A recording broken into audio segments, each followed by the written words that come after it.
Assalamualaikum warahmatullahi wabarakatuh. Perkenalkan, kami dari kelompok 4 mahasiswa UIN Syarif Hidayatullah Jakarta, Ekonomi Pembangunan, mata kuliah Ekonomi Desa Kota. Pada kesempatan kali ini kita akan memberikan video liputan terkait dari transportasi di Kabupaten Bogor dan Kota Bogor untuk mengetahui kesenjangan dan akses dari desa ke kota. Sebelumnya izinkan kami perkenalan diri dulu. Saya Reza Rizky Ramadan dengan NIM akhir 0. Saya Muhammad Raffi Noval dengan NIM 082. Saya Muhammad Raffi Amare Wahyu Putra dengan NIM akhir 076. Saya Andi Algifari dengan NIM akhir 080. Saya Randi Ilham dengan NIM akhir 027. Saya Muhammad Fahmi dengan 3 NIM 135. Langsung saja kita ke videonya, saksikan sampai habis, simak videonya, dan berikan pertanyaan kalian di kolom komentar. Ditunggu.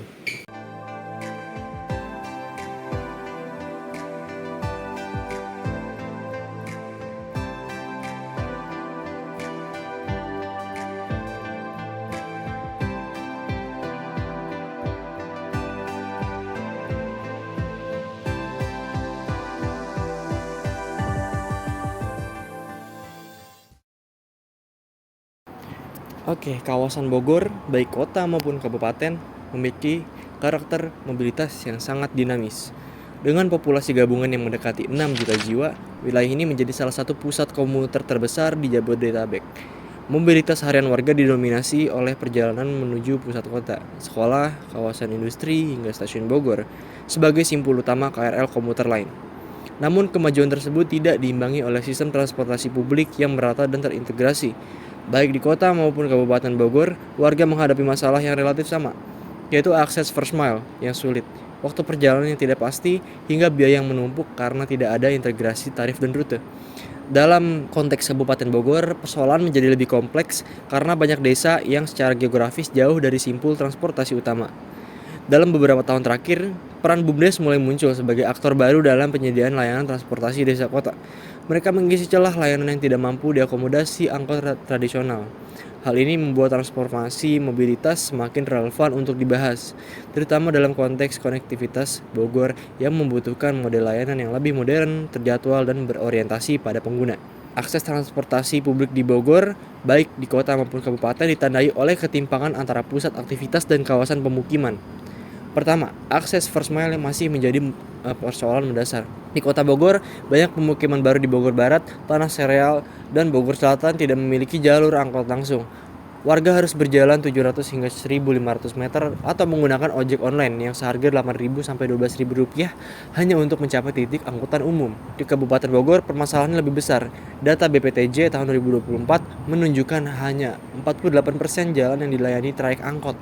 Artinya setengah lebih wilayah pemukiman tidak terjangkau moda publik.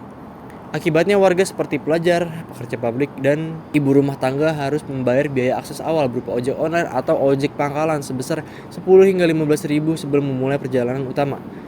Kedua, konektivitas desa kota sebelum hadirnya BUMDes sangat lemah. Sebelum 2020-an, banyak desa di perbatasan Bogor, Depok, Sukabumi hanya mengandalkan angkot tidak terjadwal, ojek pangkalan, atau kendaraan pribadi warga. Trayek angkot seringkali hanya melintas di jalan provinsi, tidak masuk ke kantong pemukiman. Ini membuat warga desa kesulitan menuju fasilitas perkotaan seperti rumah sakit, sekolah, pasar, atau stasiun. Yang ketiga, biaya perjalanan menjadi beban berat. Karena tidak ada integrasi tarif, setiap perpindahan moda berarti biaya baru. Di Kabupaten Bogor, perjalanan desa kota bisa menghabiskan Rp15.000 hingga Rp25.000 sekali jalan. Di Kota Bogor, perpindahan 2-3 angkot bisa mencapai Rp12.000 hingga Rp15.000. Tanpa intervensi sistemik, akses dan biaya ini menjadi penghalang terbesar pemanfaatan transportasi publik. Oke, baik. Jadi sekarang kita akan melakukan wawancara di PAUD Gemilang. Ini lokasinya di Gunung Sindur, Kabupaten Bogor. Kenapa kita di sini? Karena narasumber kita, yaitu saudari Balkis Adisa, sedang berada di PAUD ini. Jadi sekalian kita wawancara dia.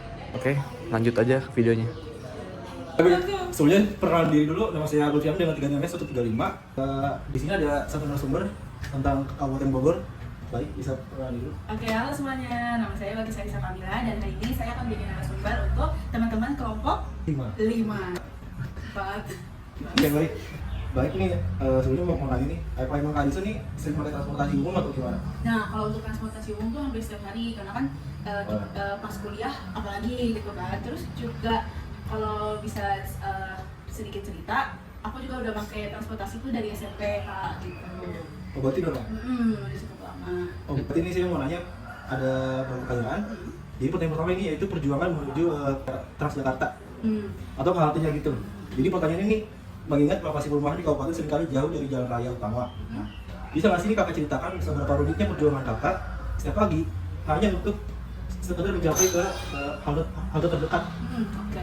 Jadi kalau di daerah Bogor sini untuk halte ke Ciputat nih ya, itu cukup jauh karena kan pemberhentian itu biasanya ada di Pamulang atau ada sebenarnya di dekat pasar Ciputatnya sendiri, jadi cukup jauh. Kurang apa ya, kayaknya sih untuk sampai dekat sini untuk paling mudahnya itu mungkin di RS deket Sariasi di situ tuh.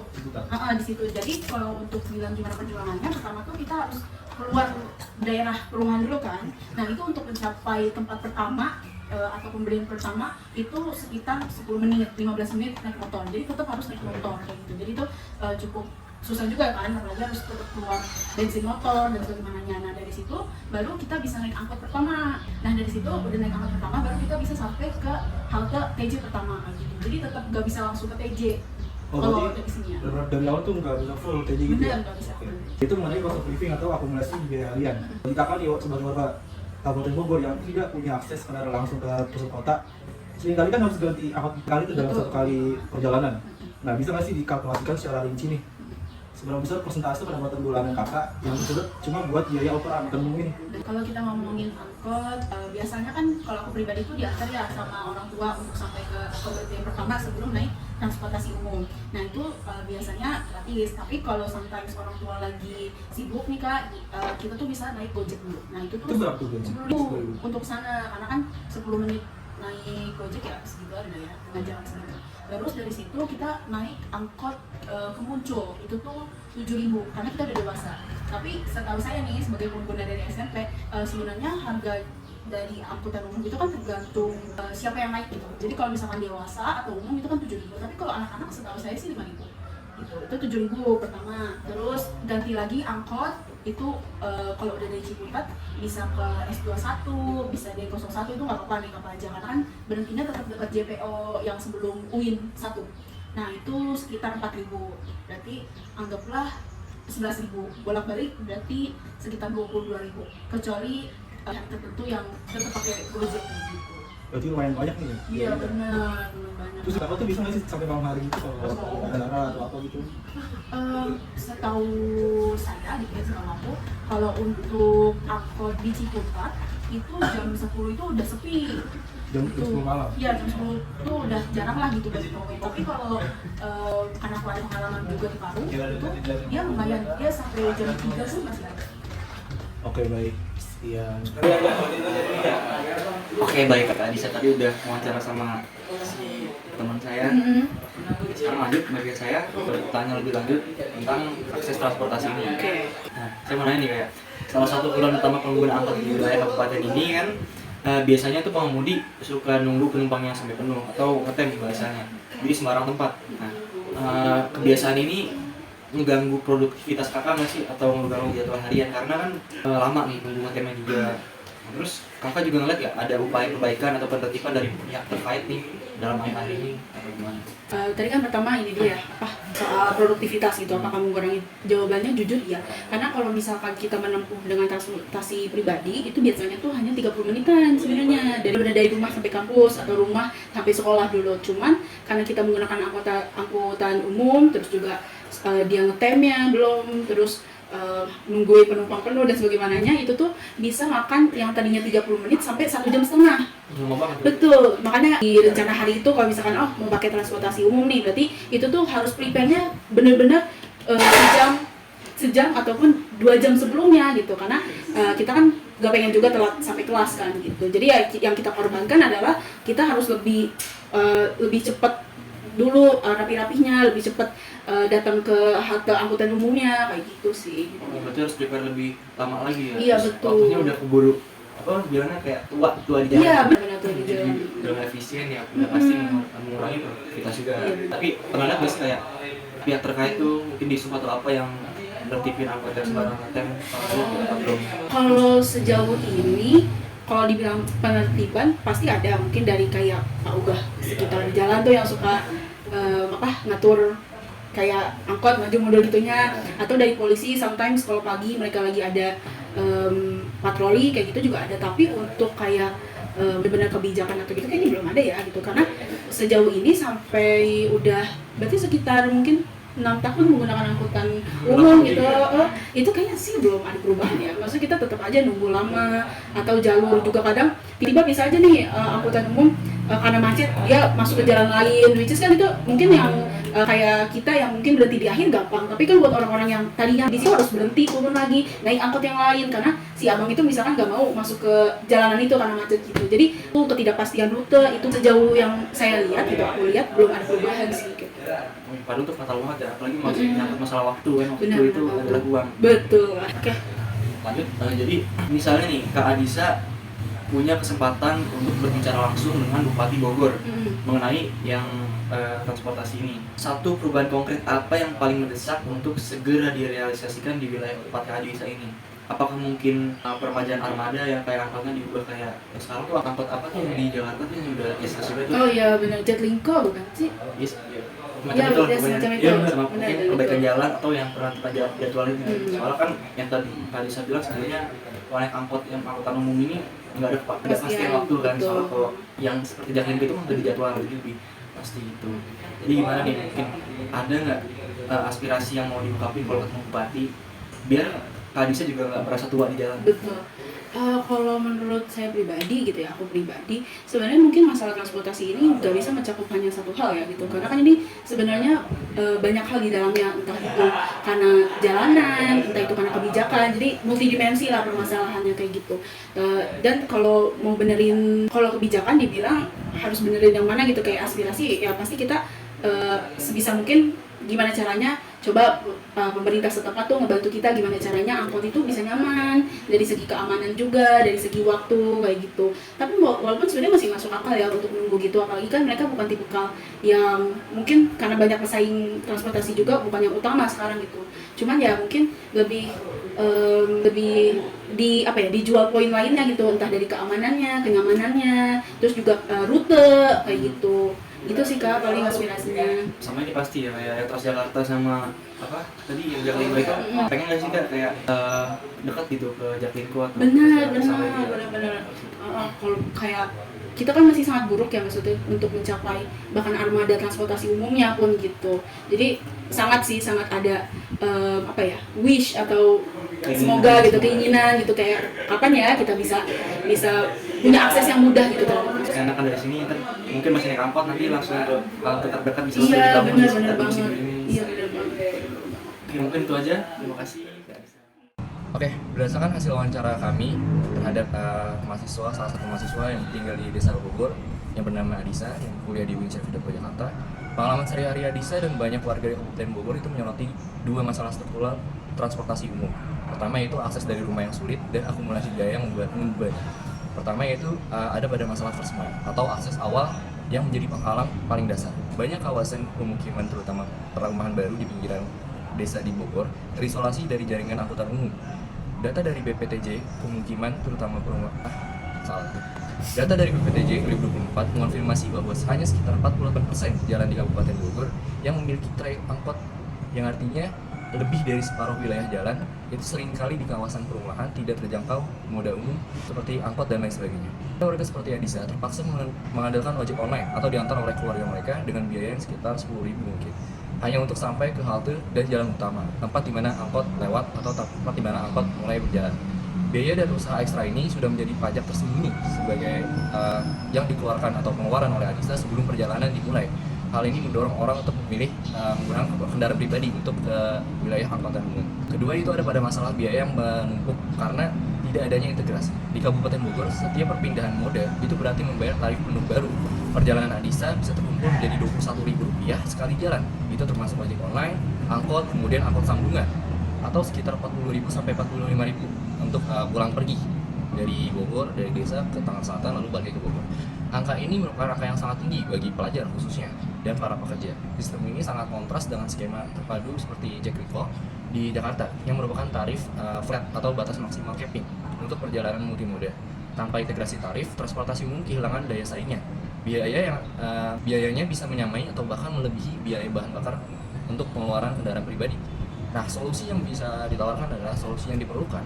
Itu adalah pengembangan layanan feeder atau perumpamaan. Solusi mendesak yang diperlukan adalah satu, yaitu pengembangan layanan feeder atau pengumpan berbiaya yang terjangkau yang menjangkau pemukiman di desa Bogor. Yang kedua yaitu penerapan sistem pembayaran yang terintegrasi yang memungkinkan perpindahan moda tanpa pembebanan biaya penuh yang berulang-ulang kali. Tanpa intervensi pada dua titik kritis ini, akses dan keterjangkauan transportasi umum akan terus dipandang sebagai pilihan yang tidak praktis.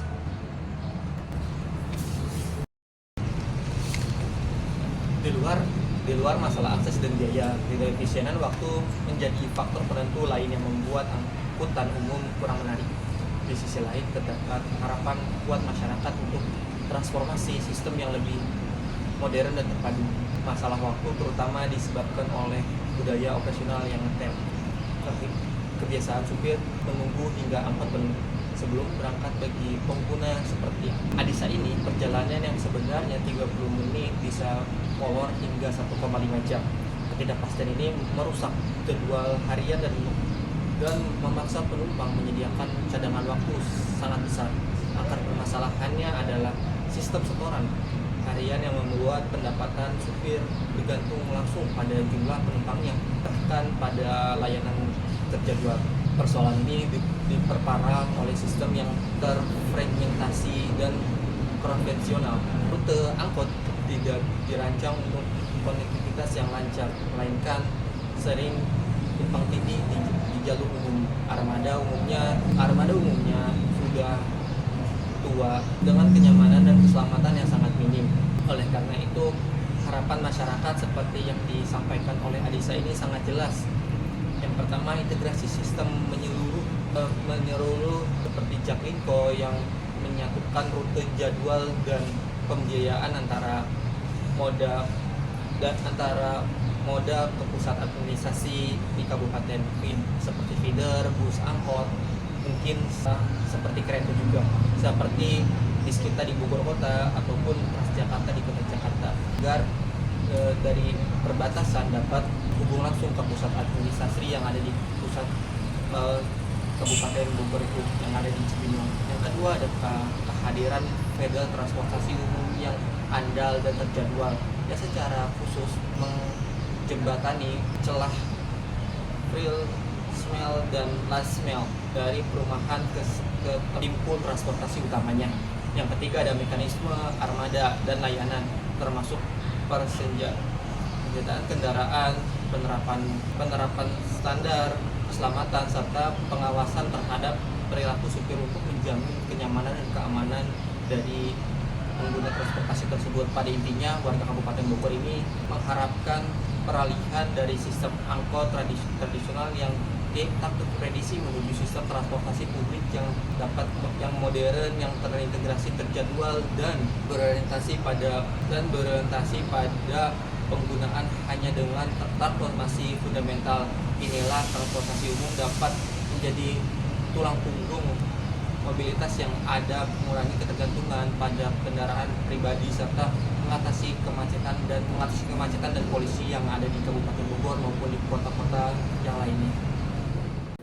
Bismillahirrahmanirrahim. Assalamualaikum warahmatullahi wabarakatuh. Selamat siang semuanya. Mari kita bicara tentang realitas mobilitas di Kota Bogor hari ini. Jika kita melihat udara, akses transportasi di Kota Bogor menunjukkan sebuah dinamika yang sangat kontras. Di satu sisi, kita memiliki kawasan pusat kota di sekitar kebun raya yang sangat terlayani, bahkan mungkin terlalu padat oleh angkutan umum. Namun di sisi lain, wilayah pemukiman pinggiran justru mengalami kekeringan aksesibilitas. Meskipun secara administratif, Kota Bogor jauh lebih kecil dibandingkan Kabupaten Bogor, pada pola pergerakan warganya itu menghadapi tantangan struktural yang serupa. Kita masih melihat tingginya ketergantungan pada angkot konvensional, dan sayangnya sangat minim layanan pengumpan atau feeder yang layak. Ini menciptakan ketimpangan yang nyata bagi warga. Nah, kita masuk ke poin pertama, yaitu fenomena first mile gap. Mari kita bedah masalah pertamanya, yaitu ketidakmerataan akses data dari Dishub Kota Bogor tahun 2023 menunjukkan fakta menarik. Meskipun angkot menjangkau koridor utama, peta layanan ini ternyata tidak menyentuh area pemukiman baru yang tumbuh pesat, khususnya di Kecamatan Bogor Barat, Tanah Sereal, dan Bogor Selatan. Wilayah-wilayah ini padat penduduk tetapi seolah terisolasi dari jaringan transportasi publik. Bayangkan keseharian warga di sana. Untuk sekedar mencapai jalur angkot terdekat, banyak dari mereka harus berjalan kaki sejauh 700 hingga 1.500 meter. Jika tidak ingin berjalan jauh, pilihannya adalah merogoh kocek lebih dalam menggunakan ojek online dengan biaya berkisar 8.000 hingga 12.000. Nah, ingat, ini baru biaya yang untuk keluar dari kompleks perumahan, belum biaya perjalanan utamanya. Inilah yang kita sebut sebagai first mile gap atau celah kilometer pertama yang sangat signifikan, terutama di kawasan urban sprawl yang tumbuh cepat tanpa perencanaan transportasi yang matang. Kita masuk ke poin kedua, yaitu inefisiensi rute dan biaya. Nah, masalah kedua ini konektivitas yang tidak mulus antar wilayah. Kota ini memiliki lebih dari 20 trayek angkot aktif, namun jika diperhatikan, pola rutenya itu justru tumpang tindih secara masif di pusat kota. Seperti di jalur Baranang Siang ke Merdeka dan Ciwaringin. Akibatnya apa? Penumpukan kendaraan di pusat yang memicu kemacetan dan inefisiensi bahan bakar. Sementara angkot berebut penumpang di pusat.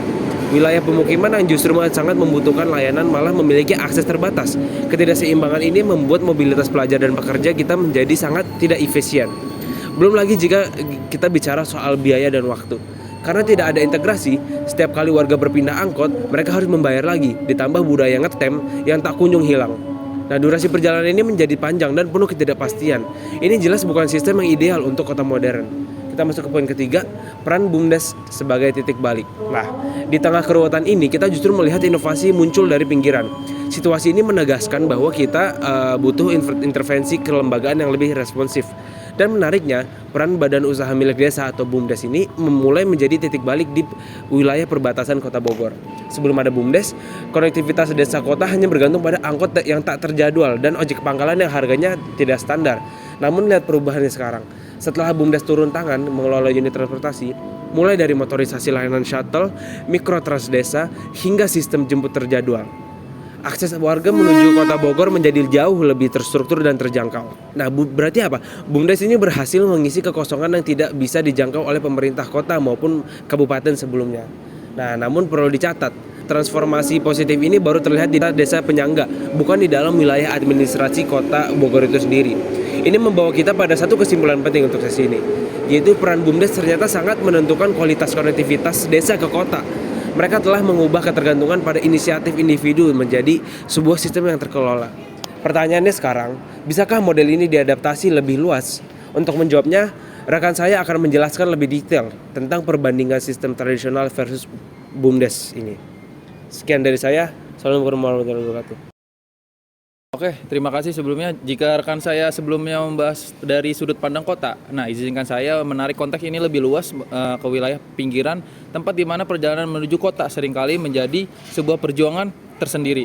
Nah, mari kita jujuran saja melihat ke belakang. Sebelumnya adanya intervensi modern, di mana hubungan transportasi antara desa di sekitar Bogor dengan pusat kota bergantung sepenuhnya pada apa yang saya sebut sebagai sistem tradisional.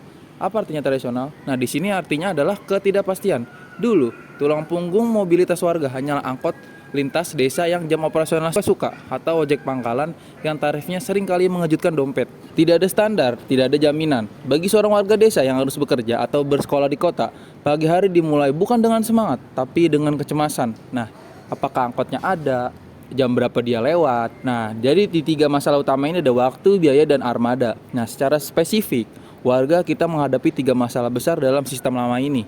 Yang pertama itu ada ketidakpastian waktu, moda transportasi yang ada tidak memiliki jadwal tetap. Warga desa seringkali harus berdiri menunggu di pinggir jalan selama 30 menit bahkan 1 jam, bahkan lebih. Akibatnya, waktu tempuh perjalanan menjadi molor 2 kali lipat dari yang seharusnya. Waktu produktif mereka habis di jalan. Masalah kedua adalah biaya yang tinggi. Karena tidak ada integrasi, warga harus membayar berkali-kali, naik ojek dari rumah ke jalan raya tarifnya yang tidak standar, lalu sambung angkot yang ngetem, akumulasi biaya yang sangat mencekik, terutama bagi pelajar dan pekerja harian. Ketiga, minimnya kendaraan layak. Kita sering melihat armada tua yang sebenarnya sudah tidak layak jalan, tetap dipaksakan beroperasi karena tidak ada institusi yang mengawasi standar layanannya atau adanya SOP.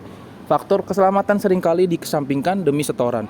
Nah, di sini ada poin keduanya, itu revolusi BUMDes atau solusi konkretnya. Namun, narasi suram ini mulai berubah Kehadiran Badan Usaha Milik Desa atau BUMDes sebagai pengelola transportasi lokal telah membawa angin segar modernisasi. Perubahannya bukan sekedar ganti mobil tapi ganti sistem. Apa yang dilakukan BUMDes? Pertama, BUMDes ini menghadirkan layanan terjadwal. BUMDes tidak lagi menunggu mobil penuh baru jalan. Mereka mengoperasikan shuttle seperti Hiace atau mini MPV dengan jadwal keberangkatan yang pasti.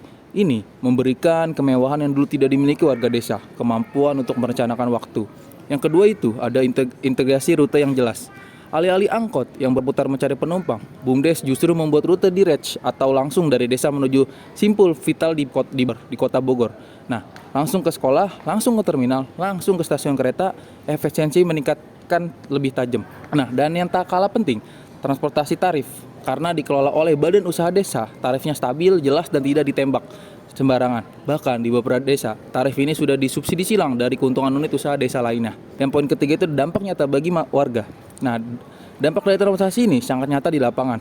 Bayangkan, seorang pelajar yang dulu harus berangkat subuh karena takut telat menunggu angkot, kini bisa lebih santai karena jadwal shuttle sudah pasti.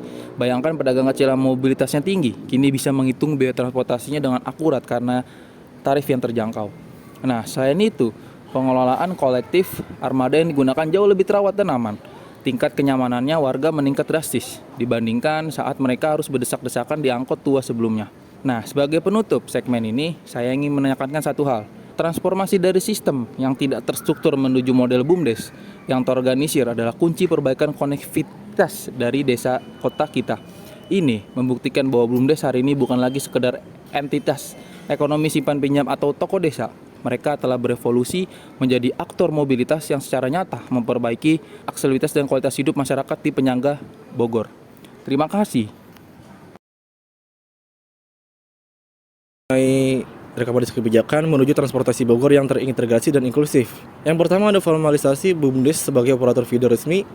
Regulasi yang mengakui BUMDes bukan hanya sebagai entitas ekonomi desa, tetapi sebagai operator transportasi feeder, yaitu pengumpulan yang sah dalam rencana induk transportasi daerah. Nah, dasar masalahnya itu saat ini peran BUMDes masih berjalan sendiri di administrasi kota, meskipun mereka mengisi kekosongan layanan yang ditinggalkan angkot konvensional. Yang kedua yaitu restrukturisasi sistem terang dan feeder. Itu perlu dilakukan penataan ulang trayek agar tidak terjadi tumpang tindih di pusat kota sementara untuk wilayah pinggiran kosong layanan. Nah, dasar masalahnya itu pola trayek saat ini menumpuk di pusat kota seperti Baranang Siang dan Merdeka. Sedangkan wilayah pemukiman baru di Bogor Barat dan Selatan tidak terlayani. Nah, tindakan itu mengubah peran angkut konvensional di mana armada BUMDes menjadi pengumpulan atau feeder yang beroperasi di wilayah permukiman atau desa. Sementara jalur utama kota dilayani oleh bus seperti bis kita dengan kapasitas lebih besar. Nah, hal ini tuh akan mengurangi waktu tempuh dan kemacetan. Yang ketiga, integrasi tarif dan sistem pembayaran satu tiket untuk mendorong penerapan sistem tiket terusan atau subsidi tarif yang terintegrasi antar moda untuk menurunkan biaya transportasi masyarakat. Nah, dasar masalahnya ini itu biaya perjalanan saat ini sangat tinggi dan membuat warga bisa mencapai 15.000 sampai 25.000 sekali jalan karena setiap berganti moda harus membayar lagi. Nah, selanjutnya itu yang nomor 4, standarisasi dan peremajaan armada berbasis insentif. Pemerintah daerah perlu memberikan dukungan finansial atau teknis kepada BUMDes dan operator angkot untuk peremajaan armadanya. Dasar masalahnya itu transportasi tradisional sering menggunakan armada tua yang tidak terawat dan tidak aman karena dikelola secara individual dan tanpa standar institusi. Yang kelima yaitu pembangunan titik simpul atau transfer point di perbatasan desa kota. Pembangunan infrastruktur fisik berupa halte atau titik temu yang layak di daerah perbatasan wilayah administrasi kota dan kabupaten. Dasar masalahnya itu konektivitas antar kelurahan dan kecamatan belum mulus. Dan warga sering harus berjalan jauh sekitar 700 sampai 1.500 meter untuk mencapai akses angkutan. Nah, tindakan ini tuh untuk membangun titik transfer yang jelas di mana armada BUMDes dapat menurunkan penumpang untuk langsung berpindah ke angkutan kota atau bus tanpa harus ngetem sembarangan, sehingga memberikan kepastian waktu. Baik. Sekian video dari kami, kurang lebihnya mohon maaf. Wassalamualaikum warahmatullahi wabarakatuh.